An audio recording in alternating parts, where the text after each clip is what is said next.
Hello students, मैं हूँ C Shruti Goyal and welcome to Karun professional academy. हम स्टडी कर रहे हैं chapter 7 final accounts for sole proprietors और उसमें accounting for non manufacturing entities. अभी तक हम एडजस्टमेंट सीख रहे हैं। लास्ट लेक्चर में भी हमने एडजस्टमेंट सीखा है, वही आगे कुछ 5-6 एडजस्टमेंट और बचे हुए हैं, तो उसे कंटिन्यू करते हैं। Next adjustment is expenses and inventory. यहाँ पे एक्सपेंसेस एंड इन्वेंट्री से क्या मतलब है? देखिए, जब हम बिजनेस करते हैं तो कुछ गुड्स ऐसे होते हैं जो बिजनेस में परचेज एंड सेल करते हैं, जिन्हें हम नॉर्मल स्टॉक कहते हैं कि परचेज किया, कुछ ओपनिंग स्टॉक होता है, उसमें से कुछ सेल किया और कुछ बच गया। तो जो सेल करते हैं उसकी जो कॉस्ट होती है उसे कॉस्ट ऑफ गुड्स सोल्ड कहते हैं। लेकिन other than that trading goods, कुछ और गुड्स भी ऐसे होते हैं जिनका कुछ ओपनिंग स्टॉक होता है, कुछ क्लोजिंग स्टॉक होता है एंड कुछ एक्सपेंसेस होते हैं। जैसे इसका बेस्ट एग्जांपल बनता है stationery and one more example is tools and equipments. उसमें क्या होता है, स्टेशनरी के एग्जांपल लेते हैं। सपोज आपका ओपनिंग स्टॉक था 2 रजिस्टर्स का, आपने इस साल परचेज किए 10 मोर रजिस्टर, जिसमें से अब आपके पास 3 रजिस्टर्ड बचे हुए हैं, मतलब 12 में से 3 बचे हुए रजिस्टर्स, 9 रजिस्टर्स इस साल यूज हुए।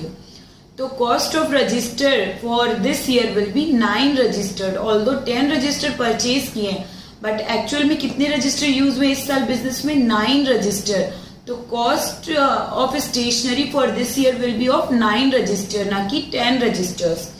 तो इस टाइप का कोई भी अदर देन ट्रेडिंग गुड्स, किसी भी और गुड्स के जैसे स्टेशनरी, टूल्स एंड इक्विपमेंट्स, इन सब के स्टॉक्स दिए हुए, तो उसको इस तरीके से एडजस्ट करेंगे। यहाँ पे मैं आपको एक एग्जांपल के साथ शो कर रही हूँ। एग्जांपल देखिए, opening stock of stationery in ₹1000,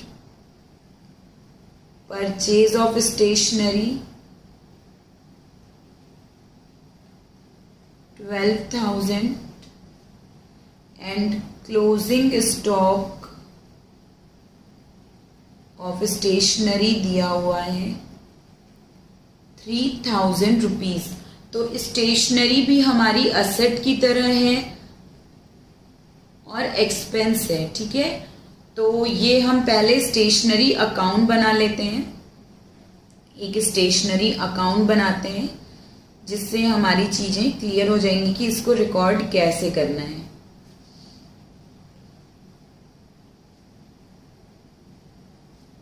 ये बन गया हमारा स्टेशनरी अकाउंट।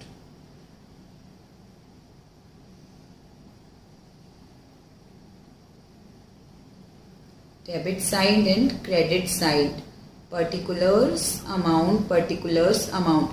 तो देखिए, ओपनिंग स्टॉक ऑफ स्टेशनरी बोल रहा है 1000 एंड स्टेशनरी हमारी असेट की तरह है। असेट का होता है डेबिट बैलेंस और ओपनिंग बैलेंस, डेबिट बैलेंस आएगा डेबिट साइड। तो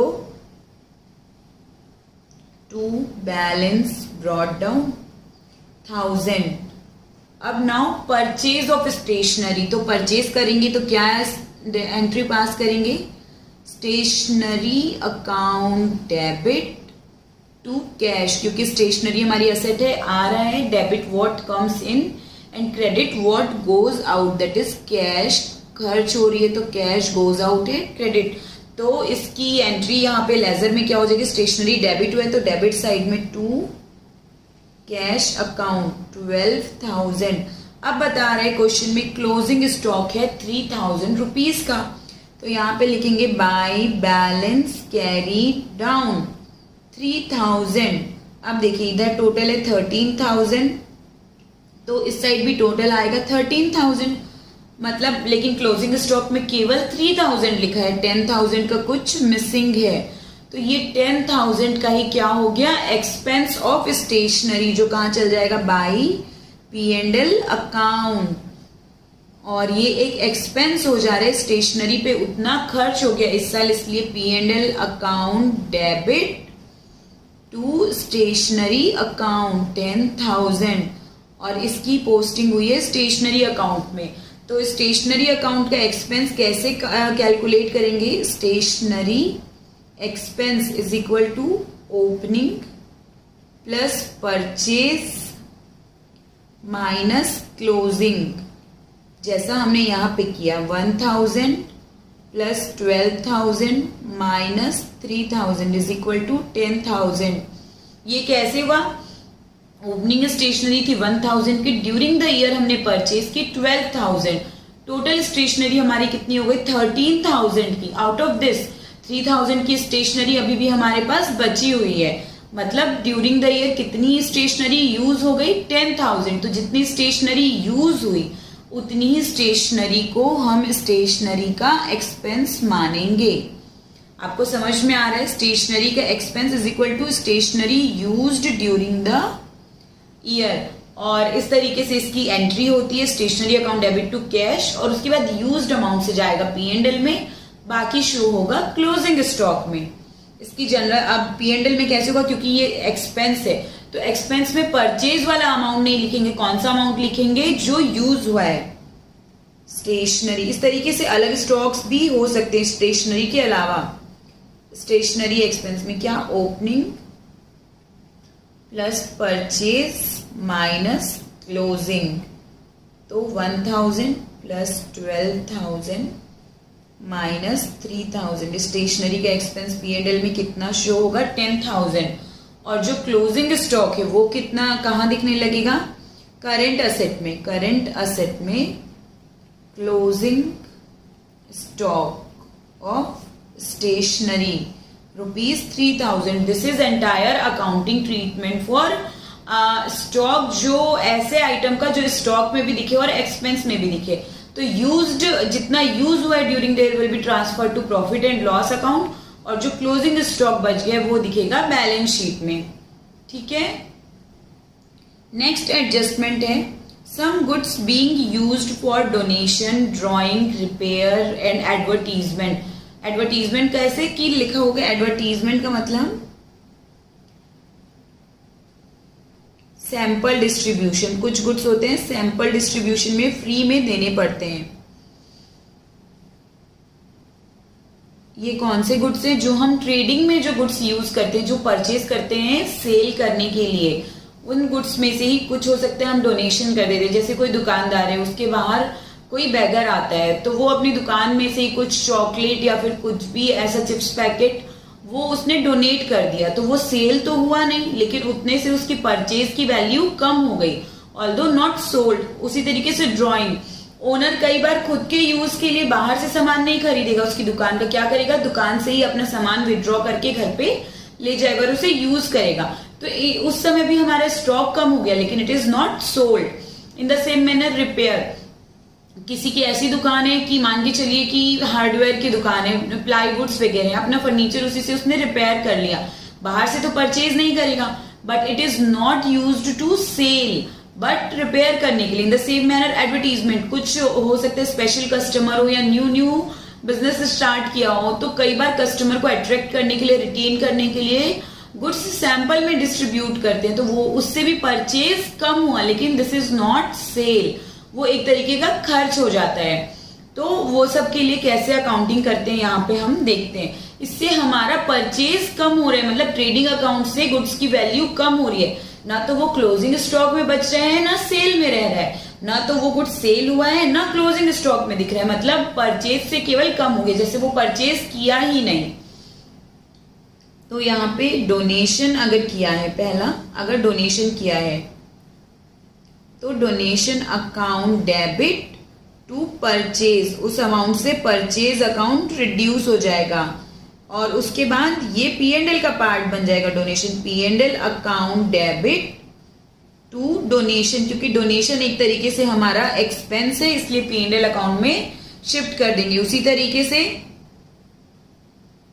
रिपेयर का अगर एक्सपेंस है तो रिपेयर इज अवर एक्सपेंस, तो repair account debit to cash में तो हुआ नहीं, ये आउट ऑफ परचेज हुआ है, तो टू परचेज अकाउंट। रिपेयर एक एक्सपेंस है, डेबिट द एक्सपेंस। जनरली अगर कैश में पे करते तो करते टू कैश, लेकिन ये कैश में पे करने की बजाय आउट ऑफ परचेज, परचेज जो गुड्स किया था उससे हमने रिपेयर में यूज किया है। Some goods being used for donation, drawing, repair etcetera. इसलिए फिर उसकी फोर्थ एंट्री पर repair is our expense, so it will be transferred to profit and loss account. तो P&L account debit to repair account, being repair expense transferred to P&L account. Next item है drawing. अगर हम money withdraw करते हैं तो क्या entry pass करते हैं?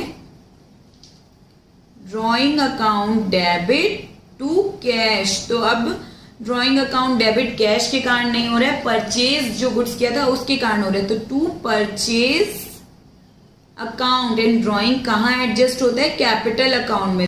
तो capital account debit to drawing, क्योंकि drawing will be transfer to capital account. Next, अगर हम कोई एडवर्टीजमेंट के लिए गुड्स डिस्ट्रीब्यूट करते तो advertisement is also our expense. तो debit the advertisement account as it is an expense to purchase, because cash में कोई एडवर्टीजमेंट का एक्सपेंस नहीं है, आउट ऑफ परचेज है. And then this will be transferred to P&L account. तो P&L account debit to advertisement expense. अब इसका P&L account में और ट्रेडिंग अकाउंट में क्या ट्रीटमेंट होगा? तो देखिए, सबसे पहले ट्रेडिंग अकाउंट में जो भी परचेज का फिगर दिखता रहेगा उसमें से हम लेस करेंगे एडवर्टीजमेंट, रिपेयर, ड्रॉइंग, डोनेशन. ये सारे के कारण जो भी स्टॉक कम हुए वो माइनस करके फाइनल अमाउंट ट्रेडिंग अकाउंट में परचेज का शो होगा. मतलब out of purchase you will reduce goods used for donation, for free sample, for drawing, for repair and for any other purpose. अगर कोई परचेज वाला गुड्स यूज होता है तो वो परचेज में से माइनस हो जाएगा और कहाँ शो होगा? P&L अकाउंट में. Advertisement expense, donation, repair expense, इस तरीके से ये P&L अकाउंट में शो होगा. मतलब परचेज में से माइनस हो गया और कहाँ शो हो रहा है? एक्सपेंस में. लेकिन उधर ही अगर ड्रॉइंग है तो ड्रॉइंग P&L अकाउंट में शो होने की बजाय capital less drawing of goods, क्योंकि कैश में ड्रॉ करने की बजाय हमने गुड्स विड्रॉ किया है. And then final amount after reducing the drawing will be shown in balance sheet. Simple है ये. कैसे कि कोई भी अगर गुड्स यूज हो रहा है बिजनेस में अदर देन सेलिंग, तो उस अमाउंट को डेबिट करके परचेज क्रेडिट कर देंगे. एंड देन एक्सपेंस है तो P&L अकाउंट में और बैलेंस शीट का कोई आइटम है तो बैलेंस शीट में लिखेंगे. It is as simple as that. उसके 4 तरीके के आइटम मैंने आपको यहाँ समझाए. उसके अलावा कोई और आइटम होते तो सेम वेज में ट्रीटमेंट होगा. Now next, एबनॉर्मल लॉस या लॉस बाय फायर. कई बार क्या होता है कि गुड्स होता है, स्टॉक होता है, गोडाउन होता है और गोडाउन में आग लग जाती है. जनरली कॉटन का गोडाउन है और कुछ फॉरेस्ट प्रोडक्ट का गोडाउन है, पटाखों का गोडाउन है. तो उन सब में बहुत ज्यादा पॉसिबिलिटी रहती है कि आग लग जाए और उसके कारण एक बड़ा नुकसान हो जाता है. तो जनरली जो बिजनेस होते हैं उन्होंने अपना इंश्योरेंस करवाया होता है गुड्स का, लेकिन लॉस बाय फायर को कैसे ट्रीट करना है वो देखते हैं. लॉस किसका होता है? लॉस बाय फायर भी गुड्स का ही होता है. तो इन द सेम मैनर जैसे एक्सपेंस डेबिट किए थे, अब वो जो आउट ऑफ परचेज जो गुड्स था वो सेल भी नहीं हुआ, क्लोजिंग स्टॉक में भी नहीं बचा, क्या हो गया? जल गया. That is our loss. तो इन द सेम मैनर जैसे एक्सपेंसेस को हमने वहां पे डेबिट किया और परचेज को क्रेडिट किया, यहाँ भी परचेज वाला गुड्स रिड्यूस हो गया तो परचेज को क्रेडिट करेंगे. डेबिट किसको करेंगे? जैसे एक्सपेंसेस को डेबिट किया वैसे लॉस बाय फायर को डेबिट करेंगे. तो पहली एंट्री होती है loss by fire account debit to purchase account, क्योंकि परचेज में से ही वो लॉस हुआ है ना, तो अब वो सेल में जा सकते हैं ना क्लोजिंग स्टॉक में, तो वो परचेज से माइनस करना पड़ेगा. Loss by fire. देन अगर इंश्योरेंस कराया हुआ होता है, अगर इंश्योरेंस कराया हुआ है स्टॉक्स का, तो इंश्योरेंस कंपनी से कुछ लॉस रिकवर हो जाता है. तो जो रिकवर हो गया वो तो प्रॉफिट एंड लॉस अकाउंट में जाएगा नहीं, क्योंकि हमारा नुकसान एक्चुअल में हुआ ही नहीं. परचेज से रिड्यूस पूरा अमाउंट होगा. क्यों? क्योंकि परचेज ऑफ गुड्स अब वो रहा ही नहीं. अब वो गुड्स हमारे ना स्टॉक में ना सेल में, तो परचेज तो खत्म हो गया. लेकिन इंश्योरेंस कंपनी से जो अमाउंट रिकवर हो जाता है वो अब P&L अकाउंट में एज अ लॉस रिकॉर्ड नहीं होगा, बल्कि लॉस केवल उतना ही रिकॉर्ड होगा जो इंश्योरेंस कंपनी से रिकवर नहीं हुआ है। तो इंश्योरेंस कंपनी से जो अमाउंट मिलेगा उसके लिए क्या होगा, इंश्योरेंस कंपनी या इंश्योरेंस क्लेम अकाउंट डेबिट, जो बचा हुआ अमाउंट है उससे जो लॉस है P&L account debit to loss by fire. जैसे ऊपर में एक्सपेंसेस को ट्रांसफर करते थे P&L में, यहाँ लॉस बाय फायर को P&L में ट्रांसफर करेंगे, लेकिन उतना ही अमाउंट जितना इंश्योरेंस से रिकवर नहीं हो रहा है। जो इंश्योरेंस से रिकवर हो गया वो हमारे लॉस का पार्ट नहीं बनता है। इससे रिलेटेड एक एग्जांपल देखते हैं। गुड्स लॉस हुआ है 10,000 का, out of this insurance claim accept हो गया है 6,000 का। तो लॉस बाय फायर के कारण परचेज कितने का डिस्ट्रॉय हो गया, 10,000 का। Out of this insurance claim मिल गया 6,000 का, मतलब लॉस एक्चुअल में कितना हुआ P&L अकाउंट में 4,000 का। And then loss by fire total 10,000, जिसमें से 4,000 लॉस हो गया और 6,000 लॉस रिकवर हो गया। अब जब इंश्योरेंस क्लेम, ये तो इंश्योरेंस क्लेम एस्टैब्लिश हुआ, उसमें से कैश मिल रही है, जो मान के चलिए अभी कैश में मिल गया, कैश अकाउंट डेबिट 2,000 और 2,000 मिलना अभी बचा हुआ है टू इंश्योरेंस क्लेम। अब इंश्योरेंस क्लेम का एक अकाउंट बना लेते हैं, insurance claim account. Insurance claim देखिए डेबिट किसके कारण हुआ है, लॉस बाय फायर, तो इंश्योरेंस क्लेम के डेबिट साइड में लिखते हैं लॉस बाय फायर 6,000 के कारण, जिसमें से कैश में रिकवर हो गया अभी तक 2,000, तो बैलेंस कैरीड डाउन 4,000, मतलब इंश्योरेंस क्लेम के 4,000 अभी भी रिसीवेबल है, मिलने बचे हुए हैं। डेबिट बैलेंस है और मिलना बचा है, रिसीवेबल है, सो अवर असेट। अब इसका P&L में ट्रीटमेंट देखते हैं। Trading and P&L account, purchase में जो भी फिगर दिख रहा है उसमें से हम लेस करेंगे लॉस बाय फायर और remaining amount will be shown in purchase. और फिर उसके बाद यहाँ पे P&L अकाउंट में लिखेंगे लॉस बाय फायर। जैसे ऊपर वाले एडजस्टमेंट में किया सेम वैसे ही है। लॉस बाय फायर सपोज यहाँ पे 10,000 है माइनस इंश्योरेंस क्लेम 6,000, तो लॉस एक्चुअल में कितना हुआ 4,000। अब देखिए बैलेंस शीट में इंश्योरेंस क्लेम हमको रिसीव होना है। हमारा इंश्योरेंस क्लेम रिसीवेबल है 6,000 माइनस रिसीव्ड 2,000, तो अभी तक रिसीवेबल इंश्योरेंस क्लेम कितना है 4,000। जब वो रिसीव हो जाएगा तो वो कैश में आ जाएगा और इंश्योरेंस क्लेम से रिड्यूस हो जाएगा। जब पूरा क्लेम मिल जाएगा तो इंश्योरेंस क्लेम का अमाउंट 0, कुछ भी नहीं दिखेगा बैलेंस शीट में। आई होप आपको समझ में आया। जितना भी लॉस बाय फायर है वो परचेज से माइनस होगा, उसमें से unrecovered amount that is real loss will be written in P&L account, और जो इंश्योरेंस क्लेम से मिलना है वो बैलेंस शीट में as a receivable amount show होगा। कोई डाउट है तो आप कमेंट सेक्शन में पूछ सकते हैं, I will clarify that again.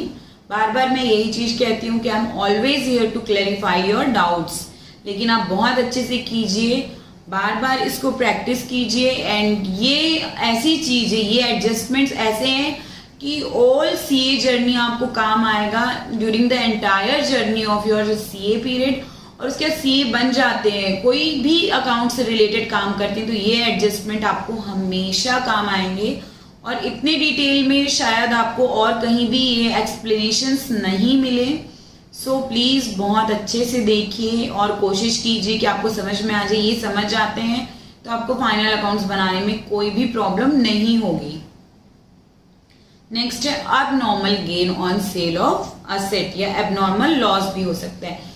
जो हमारी असेट्स होती है बिजनेस में, like fixed assets, building, machine, furniture, उन सबको कभी ना कभी हम सेल करते हैं, तो सेल करने पे लॉस भी हो सकता है और प्रॉफिट भी हो सकता है। वो कैसे कैलकुलेट करेंगे, sale value minus written down value oblique book value is equal to profit. लेकिन अगर ये फिगर नेगेटिव में है तो it will be loss.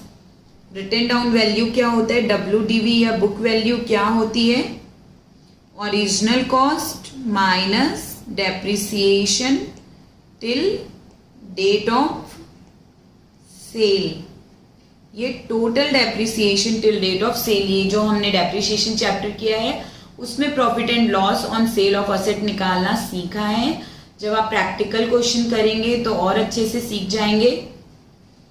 Suppose यहाँ पे सेल वैल्यू ऑफ असेट है 1 lakh and WDV of asset है in case 1,10,000 and in case 2 90,000। तो इसकी एंट्री कैसे होगी, देखिए सबसे पहले तो सेल की एंट्री करेंगे। सेल करें तो कैश रिसीव हो रही है, cash account debit 1 lakh to machine या असेट। केस 1 में हम बता रहे हैं असेट की कितनी वैल्यू है 1,10,000। अब देखिए सेल वैल्यू 1 लाख मिली लेकिन बुक वैल्यू थी 1,10,000, मतलब 1,10,000 का सामान आपने कितने में बेच दिया, 1 लाख में। 10,000 का क्या हुआ, नुकसान, और नुकसान से हमेशा P&L अकाउंट होगा डेबिट, तो P&L अकाउंट डेबिट बाई 10,000। ठीक है। केस 2 ये प्रॉफिट वाला केस है, तो इसमें भी कैश फ्लो हमें कितनी मिल रही, cash account debit 1 lakh to machine. Machine कितने की थी जो गई 90,000, लेकिन यहाँ पे प्रॉफिट हो रहा है 90,000 का सामान आपने बेचा 1 लाख में, 90,000 का goods you have sold for 1 lakh, तो 10,000 का प्रॉफिट एंड प्रॉफिट से होगा P&L account credit to P&L account 10,000। अब देखिए इसका P&L अकाउंट में क्या ट्रीटमेंट होगा, उसके अलावा अगर कोई डेप्रिसिएशन है टिल डेट ऑफ सेल, जो भी डेप्रिसिएशन होता है पहले वो कैलकुलेट करेंगे और उसके बाद न्यू बुक वैल्यू आएगी। सपोज यहाँ पे ही एक केस बता रही हूँ कि बुक वैल्यू आप कैसे निकालेंगे। सपोज यहाँ पे WDV ओपनिंग WDV दी हुई है, ओपनिंग WDV दी हुई है 1,20,000 और यहाँ पे बोल रहे हैं used for 6 month before sale, used for 6 month before sale, तो 6 मंथ का डेप्रिसिएशन मान के चलिए अब 10% के हिसाब से 1,20,000 into 10% into 6/12 is equal to 6,000। तो न्यू WDV आ जाएगी, new WDV on date of sale 1,20,000 minus 6,000, मतलब अभी 6 मंथ बिफोर सेल का जो भी यूज है उसका depreciation is equal to 1,14,000। Then new book value ये हो जाएगी और फिर इसके बेसिस पे प्रॉफिट या लॉस कैलकुलेट करेंगे। तो आपका फर्स्ट स्टेप होगा बुक वैल्यू फाइंड आउट करना during the date of sale, और सेल वैल्यू उससे ज्यादा है तो प्रॉफिट, सेल वैल्यू उससे कम है तो लॉस। अब उसको रिकॉग्नाइज करेंगे, अगर लॉस है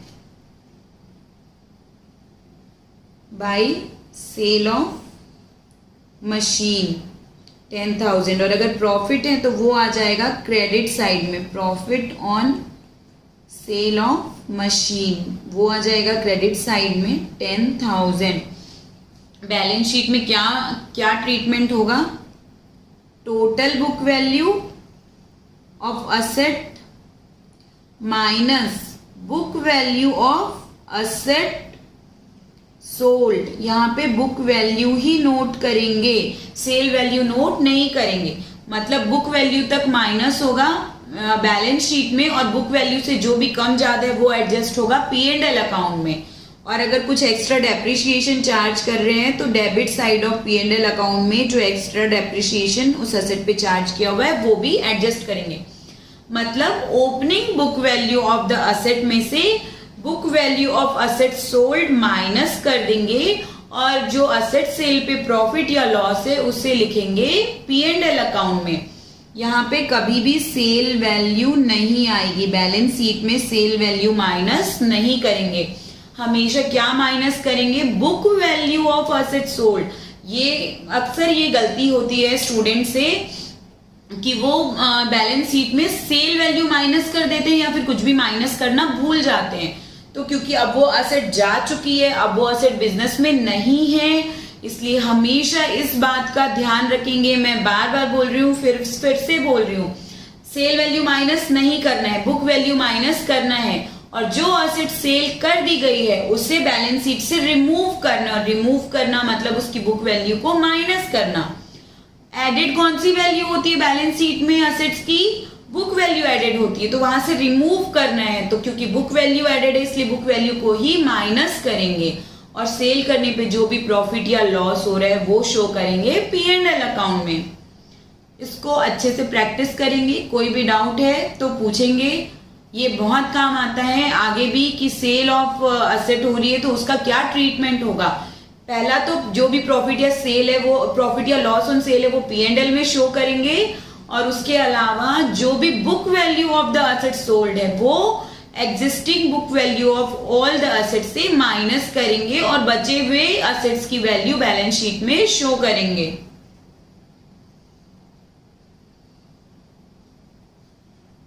नेक्स्ट एडजस्टमेंट है goods Saint on approval basis.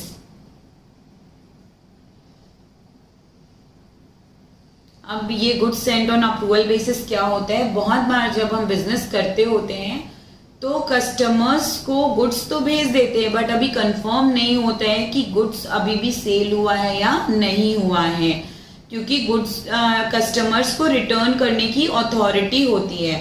Suppose एक ये एग्जैक्ट एग्जाम्पल तो नहीं है, बट समझने के लिए आप समझ सकते हैं कि आज ऑनलाइन शॉपिंग हम सभी करते हैं। अमेजन से हम गुड्स मंगाते हैं। मान के चलिए हमने गुड्स मंगाया 25 ऑफ दिसंबर को और वो डिलीवर हुआ 31 ऑफ दिसंबर को। तो अमेजन ने अपनी सेल मान ली वो गुड्स की, लेकिन हमें पसंद नहीं आया और हमने रिटर्न कर दिया, या फिर कैश ऑन डिलीवरी थी और हम अमेजन ने तो 21 दिसंबर को भेज दिया, लेकिन हमें रिसीव हुआ 3 जनवरी को और हमने वो गुड्स रिटर्न कर दिया। तो वहां पे क्या हुआ कि हमने अप्रूव नहीं किया और सेल नहीं हुआ। तो 31 मार्च की डेट पे जो भी 31 दिसंबर यानी क्लोजिंग डेट पे ऐसा कोई गुड्स है जिसमें अप्रूवल मिलने पे ही सेल मानेंगे, उसे सेल नहीं मानना है, उस डेट पे रिवर्स कर देंगे। आप देखिए इसकी एंट्री क्या होती है। मान के चलिए जब गुड्स डिस्पैच किया होगा 21 दिसंबर को, before closing of the financial year, जब गुड्स डिस्पैच किया होगा तो जनरल एंट्री क्या पास की होगी? कस्टमर अकाउंट डेबिट, क्योंकि अभी कस्टमर्स को गुड्स सेल कर दिया इसलिए, लेकिन कैश नहीं मिला इसलिए customer account debit to sale. लेकिन अब 31 दिसंबर तक पता नहीं चला कि कस्टमर ने अप्रूव किया है या नहीं किया है, तो ये सेल को हमको क्या करना पड़ेगा? रिवर्स। कैसे रिवर्स करेंगे?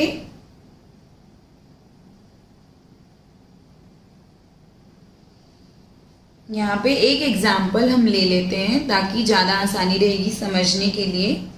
सपोज कीजिए कि हमने एक गुड्स जिसका कॉस्ट है 10,000 वो अप्रूवल बेसिस पे सेल किया, अप्रूवल बेसिस पे सेल किया एट द रेट ऑफ 12,000। तो हम यहाँ पे क्या एंट्री करेंगे? जब कस्टमर को अप्रूवल बेसिस पे भेजा तो customer account debit to sales account, लेकिन अब तो ये सेल हुआ ही नहीं, तो 31 दिसंबर तक अप्रूवल नहीं हुआ मतलब सेल नहीं हुआ, तो सेल वाली एंट्री को करना पड़ेगा रिवर्स। सेल्स अकाउंट डेबिट, ये एंट्री जस्ट रिवर्स हो रही है टू कस्टमर्स अकाउंट 12,000। लेकिन अब इसको क्लोजिंग स्टॉक में भी नहीं लिख सकते क्योंकि गुड्स तो हमारे पास है ही नहीं। तो अब ये सेल से तो हमने हटा दिया, लेकिन वो क्लोजिंग स्टॉक में भी नहीं जाएगा गुड्स। तो हम किसको इस अभी डेबिट करेंगे? ना क्लोजिंग स्टॉक लिख सकते हैं ना सेल लिख सकते हैं, तो हम इसको लिखेंगे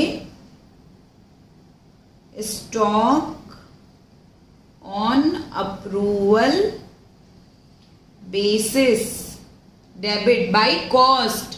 यहाँ पे देखिए ये हम लिख रहे हैं यहाँ पे बाय कॉस्ट, कभी भी सेल वैल्यू पे नहीं लिखेंगे। सेल वैल्यू पे लिखना होता तो सेल ही लिख देते, कोई दिक्कत ही नहीं होती। लेकिन सेल वैल्यू पे नहीं लिखना है। किस पे लिखना है? कॉस्ट पे, क्योंकि अभी नहीं पता है सेल हुई या नहीं। सेल हो गई मतलब हम प्रॉफिट भी ऐड कर रहे हैं, यहाँ सेल नहीं हुई है इसलिए प्रॉफिट ऐड नहीं करेंगे, कॉस्ट पे रिकॉग्नाइज करेंगे। टू ट्रेडिंग अकाउंट मतलब अब ये गुड्स जो अप्रूवल बेसिस पे भेजा है वो ना ही तो क्लोजिंग स्टॉक में दिखेगा ना ही सेल्स में दिखेगा, बट कैसे दिखेगा? Stocks on approval basis. पहले हमने सेल की एंट्री पास कर दी थी, customer account debit to sale by 12,000, उसको रिवर्स कर दिया sale account debit to customer, और गुड्स को कहाँ ट्रांसफर कर दिया? स्टॉक ऑन अप्रूवल बेसिस पे, जो कि ट्रेडिंग अकाउंट में दिखते रहेगा। अब देखते हैं इसका P&L में क्या ट्रीटमेंट होगा। ये एक्चुअली P&L में नहीं, ट्रेडिंग अकाउंट में है। सेल्स जो भी फिगर शो हो रहा है उसमें से माइनस हो जाएगा। अगर ऑलरेडी ऐड है तो गुड्स ऑन अप्रूवल बेसिस, अगर ऑलरेडी दिख रहा है सेल्स में तो माइनस होगा। अगर सेल में एडेड नहीं है तो माइनस नहीं होगा, सेल में एडेड है तो वो माइनस हो जाएगा। और यहाँ पे क्लोजिंग स्टॉक तो दिखेगा ही, क्लोजिंग स्टॉक की जो वैल्यू है वो शो होगी। उसके अलावा एक और क्या दिखने लगेगा? Stocks on approval basis. In the same manner balance sheet में भी क्लोजिंग स्टॉक तो दिखेगा ही करंट एसेट में, उसके अलावा दिखेगा stock on approval basis. Apart from that अगर हमने कस्टमर अकाउंट में वो बैलेंस जोड़ लिया है कस्टमर या डेटर्स में, तो वो माइनस हो जाएगा इन लाइक सेल, और इस तरीके से फिर वो माइनस होके बचा हुआ अमाउंट शो होगा। So goods on approval basis क्या होता है? हम कोई सेल तो करते हैं, यानी गुड्स हम कस्टमर को भेज चुके हैं, लेकिन अभी कंफर्म नहीं कि उसने वो परचेज किया या नहीं, हमारी एक्चुअल सेल टेक प्लेस हुई है या नहीं हुई है। ये कब प्रॉब्लम होगी? जब हमने during the financial year he sell out कर दिया लेकिन अप्रूवल अभी तक नहीं आई है। तो सेल किया तो एंट्री की होगी customer account debit to sale, अभी तक अप्रूवल नहीं है इसलिए सेल को रिवर्स करेंगे और वो गुड्स को स्टॉक ऑन अप्रूवल बेसिस पे शो करेंगे। तो stock on approval basis debit to trading account, और वो क्लोजिंग स्टॉक के साथ साथ P&L में और बैलेंस शीट में अलग से शो होगा। उसको कभी भी सेल नहीं मानेंगे, क्योंकि सेल मान लिया मतलब हमने प्रॉफिट रिकॉग्नाइज कर लिया। जब तक अप्रूवल नहीं हुआ है तब तक प्रॉफिट रिकॉग्नाइज नहीं कर सकते, इसलिए सेल को रिवर्स करके गुड्स ऑन अप्रूवल बेसिस में रखते हैं। और आई होप आपको ये क्लियर हो गया है और कोई कंफ्यूजन नहीं है। ये सब क्यों करना पड़ रहा है? क्योंकि अभी एक्चुअल में सेल नहीं हुई है, अप्रूवल नहीं हुआ है, कस्टमर ने कंफर्म नहीं बताया है कि वो गुड्स परचेज कर रहा है या नहीं कर रहा है, इसलिए क्योंकि उसने कंफर्म नहीं बताया हम सेल नहीं मान सकते। देखिए सेल मानेंगे तो हम इसको 12,000 में रिकॉग्नाइज करेंगे, मतलब 2,000 का प्रॉफिट रिकॉग्नाइज कर रहे हैं। और कंजर्वेटिव प्रिंसिपल ये कहते हैं कि जब तक एक्चुअल में प्रॉफिट नहीं हो उसे रिकॉग्नाइज नहीं कर सकते, इसलिए वो 2,000 का प्रॉफिट रिकॉग्नाइज नहीं करने के लिए हमने सेल को रिवर्स किया और गुड्स को 10,000 कॉस्ट पे शो कर रहे हैं, ताकि कोई भी इंक्रीज्ड प्रॉफिट P&L स्टेटमेंट में शो नहीं हो। ये कंजर्वेटिव प्रिंसिपल फॉलो करते हैं, इसलिए जो गुड्स अभी तक कंफर्म सेल नहीं हुआ है उसका प्रॉफिट रिकॉग्नाइज नहीं करते हैं। और इसलिए क्लोजिंग स्टॉक के साथ P&L में भी और बैलेंस शीट में भी वो goods Saint on approval basis के रूप में दिखता है और सेल से माइनस कर दिया जाता है। That's clear. Now next adjustment. Next adjustment है कमीशन बेस्ड ऑन प्रॉफिट। बहुत बार क्या होता है कि हम सेल्स पर्सन रखते हैं जो हमारे गुड्स को सेल करें, उनको हमें कमीशन देना पड़ता है। तो बहुत बार कमीशन हम प्रॉफिट पे बेस्ड रखते हैं कि हमें जितना ज्यादा प्रॉफिट होगा उसके परसेंटेज बेसिस पे ही आपको कमीशन पे किया जाएगा। तो यहाँ पे दो तरीके से कमीशन कैलकुलेट हो सकते हैं। Case 1, commission on net profit before charging commission. Commission on net profit before charging commission मतलब यहाँ पे क्या होता है, total income minus total expenses before commission is equal to net profit before commission. तो ये जो नेट प्रॉफिट बिफोर कमीशन है, net profit before commission into rate of commission divide by 100 is equal to, ये commission आ गया, commission is equal to net profit before commission into rate of commission divide by 100। इस तरीके से हम commission calculate कर लेंगे। डिफिकल्टी कहाँ आती है? केस 2 में, commission on net profit after charging such commission, मतलब हमें वही कमीशन कैलकुलेट करना है जिसको चार्ज करने के बाद वाले नेट प्रॉफिट पे कैलकुलेट करना है। तो इसके लिए हमारा फॉर्मूला क्या होता है? Commission is equal to net profit before commission, यानी total income minus total expenses other than commission. ये आ गया net profit before charging commission into rate of commission divide by 100 plus rate of commission. ठीक है, एक example लेते हैं। Net profit before charging commission है 1,10,000 एंड रेट ऑफ कमीशन है एट द रेट ऑफ 10%। तो नॉर्मल केस में, case 1 में कमीशन हो जाएगा कितना?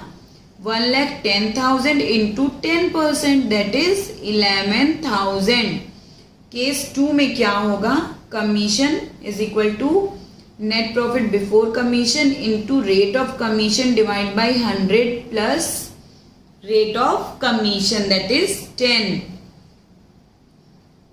तो ये हो जाएगा 1,10,000 into 10 divide by 110 that is 10,000। Commission amount will be 10,000। इसको क्रॉस चेक करते हैं। क्रॉस चेक कैसे कर सकते हैं? देखिए, net profit before charging commission कितना है? 1,10,000 माइनस कमीशन 10,000, तो net profit after charging commission क्या हो गया? 1,00,000। इसका 10% हमें कमीशन देना है। इसका 10% कितना हो गया? 10,000। मतलब हमारा आंसर सही आया। Net profit after charging commission 1,00,000 और उस पर commission 10,000। So our answer is correct. इसलिए net profit before charging commission बोलता है अगर कमीशन तो डायरेक्टली रेट मल्टीप्लाई कर देंगे, लेकिन आफ्टर चार्जिंग कमीशन बोलता है तो net profit before charging commission into rate of commission divide by 100 plus rate of commission. ये कैलकुलेशन आप हमेशा याद रखेंगे। फिर जनरल एंट्री तो सिंपल ही होती है। कमीशन एक्सपेंस है तो क्या एंट्री हो जाएगी? कमीशन एक एक्सपेंस है तो commission account debit to cash, अगर कैश में पे कर दिए तो, या फिर कमीशन पेबल अगर पे नहीं किया है तो जनरली पे नहीं किया होता है। एंड देन ये P&L में चली जाएगा, उसके लिए P&L अकाउंट डेबिट क्योंकि एक्सपेंस है टू कमीशन। अब ये P&L में डेबिट साइड दिखेगा, कमीशन एक्सपेंस, क्योंकि ये एक्सपेंस इसलिए डेबिट साइड में। और पेबल है मतलब हमारी लायबिलिटी है, commission payable that is outstanding, अभी पे नहीं हुआ है, इसलिए बैलेंस शीट में दिखेगा कमीशन पेबल के रूप में। ठीक है, आप समझ गए। अगर बिफोर चार्जिंग कमीशन कैलकुलेट करना है तो डायरेक्टली रेट मल्टीप्लाई करेंगे, बट आफ्टर चार्जिंग कमीशन के ये बिफोर और आफ्टर शब्द को बस याद रखेंगे। आफ्टर है तो डिवाइड बाय 100 प्लस रेट, और अगर आफ्टर नहीं है बिफोर है तो only divide by 100। Net profit before charging commission से मतलब नॉर्मल नेट प्रॉफिट निकाल लेंगे। अगर कमीशन होता ही नहीं तो नेट प्रॉफिट क्या होता, और फिर उस पे अगर बिफोर दिया है तो केस 1 के बेसिस पे और आफ्टर दिया है तो केस 2 के बेसिस पे कमीशन कैलकुलेट करेंगे। एंड देन P&L अकाउंट में डेबिट साइड लिखेंगे, और पेमेंट नहीं हुआ है तो बैलेंस शीट में आउटस्टैंडिंग एक्सपेंसेस कमीशन पेबल भी शो करेंगे। बस इतना ही है जो आपको याद रखना है। ये ऑलमोस्ट सारे एडजस्टमेंट यहाँ पे खत्म होते हैं। अब रियरली कोई ऐसा एडजस्टमेंट आएगा जो आपने नहीं सीखा होगा यहाँ पे, और फिर भी आएगा, कोई क्वेश्चन होगा जहाँ पे आपको कोई एडजस्टमेंट समझ में नहीं आ रहा है तो आप तो हमेशा मुझसे पूछ सकते हैं। एक हमने जब ट्रायल बैलेंस चैप्टर पढ़ा था तो देखा था सस्पेंस अकाउंट, जब ट्रायल बैलेंस टैली नहीं होता है तो अगर डेबिट साइड कम है तो डेबिट साइड में, और क्रेडिट साइड कम है तो क्रेडिट साइड में सस्पेंस अकाउंट क्रिएट करते हैं। while preparing final accounts, हमें ये while preparing final accounts we have to adjust, find out the error and we have to adjust the suspense account. लेकिन अगर कभी रिजॉल्व नहीं हुआ है, अगर सस्पेंस अकाउंट किस कारण से है वो फाइनल अकाउंट बनने तक भी रिजॉल्व नहीं हुआ है, तो डेबिट बैलेंस है तो सस्पेंस अकाउंट दिखेगा असेट साइड में if debit balance, and suspense account दिखेगा लायबिलिटी साइड में इफ क्रेडिट बैलेंस. एंड जब रिजॉल्व हो जाएगा तो उसके अकॉर्डिंग एडजस्ट होगा.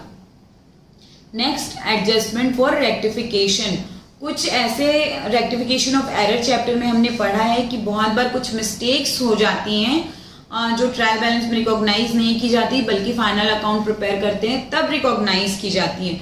तो ऐसी कोई भी मिस्टेक्स हैं तो उनकी रेक्टिफिकेशन ऑफ एरर के बेसिस पे जनरल एंट्री पास करेंगे and accordingly profit and loss account और बैलेंस शीट से एडजस्ट करेंगे. एक एग्जाम्पल ले लेते हैं हम कि रिपेयर अकाउंट में जो एक्सपेंसेस था वो हम डायरेक्टली मशीन की कॉस्ट में ऐड कर दिए हैं rather than charging to repair account and maintenance account expenses. Example, machine cost थी कितनी, ऑलरेडी 90,000 एंड रिपेयर एक्सपेंस हुआ 10,000, जिसको रिपेयर में चार्ज करने की बजाय कहाँ एडजस्ट कर दिया, मशीन अकाउंट में. और डेप्रिसिएशन की रेट थी 10%. अब देखिए यहाँ पे क्या गड़बड़ हुआ है कि मशीन की टोटल कॉस्ट अब कितनी लगने लगी, मशीन कॉस्ट दिख गई 1 लाख और उस पे डेप्रिसिएशन कितना कैलकुलेट हो गया एट द रेट ऑफ 10%, 10,000. ये तो हुआ हमारा रॉन्ग और राइट क्या होना चाहिए था, मशीन कॉस्ट होनी चाहिए थी 90,000 एंड डेप्रिसिएशन होना था 9,000 एंड रिपेयर कॉस्ट केस 1 में रॉन्ग हो गया 0 एंड एक्चुअल में रिपेयर का कॉस्ट जो होना था 10,000 रुपीज. तो अब इसको रेक्टिफाई करने के लिए हमें क्या जनरल एंट्री पास करनी पड़ेगी. देखिए मशीन का अब WDV कितना बच रहा है 90,000 जबकि रियल में कितना बचना चाहिए 81,000. ठीक है, तो यहाँ पे हम जनरल एंट्री पास करते हैं. मशीन को ज्यादा से डेबिट कर दिए तो मशीन को अब क्रेडिट करना पड़ेगा और रिपेयर अकाउंट को डेबिट करना पड़ेगा. रिपेयर अकाउंट डेबिट, रिपेयर तो हमारा एक्सपेंस है तो रिपेयर को डेबिट करेंगे बाई 10,000 तो रिपेयर तो डेबिट होगा ही. टू डेप्रिसिएशन, डेप्रिसिएशन 9,000 चार्ज करना था लेकिन चार्ज कर दिए 10,000 तो 1,000 को रिवर्स करेंगे. एंड टू मशीन, मशीन को 9,000 से ज्यादा दिख रही है इसलिए मशीन को क्रेडिट करना पड़ेगा 9,000 से. अब P&L में इसका क्या ट्रीटमेंट होगा, P&L में देखिए रिपेयर में दिखने लगेगा 10,000 और डेप्रिसिएशन क्रेडिट साइड में आ जाएगा 1,000 से. क्यों, क्योंकि डेप्रिसिएशन ज्यादा चार्ज कर दिए हैं तो अब कम करने के लिए उसको क्रेडिट करना पड़ेगा, क्रेडिट साइड में लिखना पड़ेगा. या यहाँ पे डेप्रिसिएशन का कोई अमाउंट मान के चलिए यहाँ पे 10,000 दिख रहा है, माइनस करेंगे 1,000 और यहाँ पे डेप्रिसिएशन शो होगा 10,000 तो यहाँ पे ये फिर शो नहीं होगा. इस तरीके से ठीक हो गया. अब डेप्रिसिएशन 9,000 दिख रहा है, रिपेयर 10,000. बैलेंस शीट में क्या होगा, मशीन की वैल्यू दिख रही होगी ऑलरेडी 90,000 आफ्टर चार्जिंग डेप्रिसिएशन, जिसमें से माइनस करेंगे रिपेयर का एक्सपेंस 10,000 और ऐड करेंगे जो एक्स्ट्रा डेप्रिसिएशन चार्ज कर दिया है 1,000 वो, और अब बैलेंस दिखने लगेगा मशीन का 81,000. इस तरीके से जो भी एरर हुई है उसको जनरल एंट्री में रेक्टिफाई करके उसका इफेक्ट लेंगे प्रॉफिट एंड लॉस अकाउंट और बैलेंस शीट में. यहाँ पे मैं आपको फिर से ये एग्जांपल समझाती हूँ क्या हुआ. मशीन की कॉस्ट थी या WDV थी 90,000 और रिपेयर एक्सपेंस हुआ था 10,000, बट वो रिपेयर P&L में चार्ज करने की बजाय मशीन की कॉस्ट में चार्ज कर दिया गया। तो क्या रॉन्ग हो गया? मशीन की कॉस्ट दिखने लगी 1,90,000 प्लस 10,000, उस पर डेप्रिसिएशन चार्ज हो गया 10,000 और मशीन की WDV आ गई 90,000।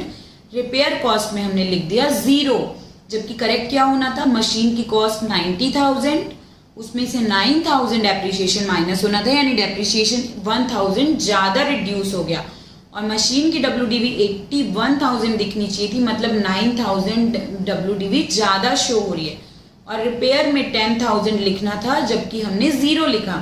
तो अब रेक्टिफाई करेंगे, रिपेयर अकाउंट को डेबिट करेंगे रियल एक्सपेंस से, रिपेयर अकाउंट ए एक्सपेंस इसलिए repair account debit by 10,000। Depreciation जो ज्यादा चार्ज हो गया है 1,000 उसको रिवर्स करेंगे, इसलिए डेप्रिसिएशन अकाउंट को क्रेडिट करेंगे 1,000 से और मशीन में 9,000 ज्यादा लिख गया इसलिए मशीन को कम करने के लिए मशीन को भी क्रेडिट करेंगे 9,000 से। अब P&L में क्या होगा? रिपेयर में 10,000 शो होगा, डेप्रिसिएशन से 1,000 माइनस हो जाएगा और मशीन का जो बैलेंस है उसमें रिपेयर में का जो ऐड कर दिए थे 10,000 वो माइनस करेंगे और 1,000 डेप्रिसिएशन जो एक्स्ट्रा चार्ज कर दिए थे वो ऐड बैक करेंगे और मशीन का ट्रू बैलेंस 81,000 बैलेंस शीट में शो होने लगेगा। ठीक है, यहाँ पे आपके एडजस्टमेंट कवर हो गए हैं सारे और उसके अलावा कोई और नया एडजस्टमेंट आपको पता चलता है, कोई डाउट है तो please share with me, I am always available there. And next class में हम कुछ प्रैक्टिकल क्वेश्चंस करेंगे final accounts and balance sheet का, जहाँ पे प्रैक्टिकली इन एडजस्टमेंट्स का यूज होगा। एंड कोई भी डाउट है तो प्लीज आस्क मी। तब तक के लिए keep studying, do practice and be motivated, believe in yourself. Thank you so much.